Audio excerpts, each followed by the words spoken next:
Oo. According to the length of your hair. From the shortest to the longest. Bilisan niyo. Okay.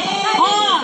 9, 8, 7, 6, 5, 4, 3, 2, 1. Okay, shortest.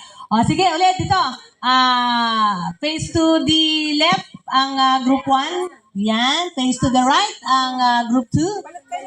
Yan. At align kayo, straight line para madali makita. Okay. O, sige.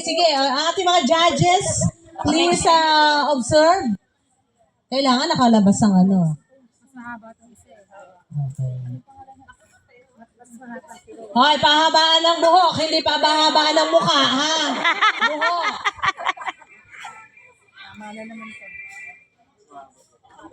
Sumablay dito kay Rose at kay ano eh. Kay Rose at si ano sumablay. Oo, kahit kung nakapusod, okay lang. Basta yung makikita natin na ano, ha? Okay. O, teka, sandali, nagde-deliberation pa mga judges. Sige, bulungan muna kayo. Sino nanalo? Ay, may dalawa dyan. Sino talo? Tay?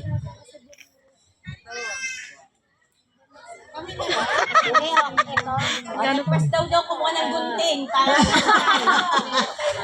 Ano, may nanalo na ba? Meron na. And the winner is Group 1. Okay, 2-1. Okay. O, tingnan natin to. Pag nanalo kayo dito, kayo na yung panalo, ha? Okay. Arrange yourselves according to... O, tinginan ulit. Yan. According to your... Parang ang hirap i-judge nito, ah. According to your complexion. Oh, from lightest to darkest. Okay, o yan. Voltes 5 muna. Picturean nyo muna to. Nagbo-voltes 5 pa. O, ayan. Okay. Okay, 10, 9, 8, 7, 6, 5, 4, 3, 2, 1. Okay na. Alright. Judge. Kayo muna, yung munang group 2. Tingnan natin. Okay, talaga si Rina, doon talaga siya sa dulo. Wala ba magko-contest, ha? Talaga sa dulo siya pumunta.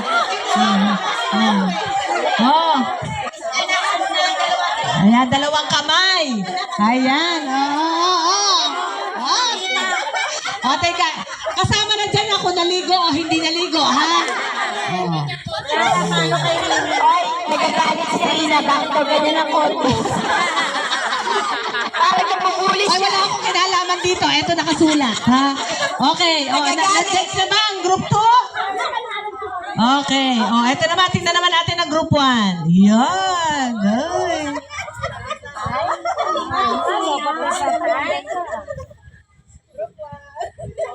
Ba't kami dapat kayo yung higa?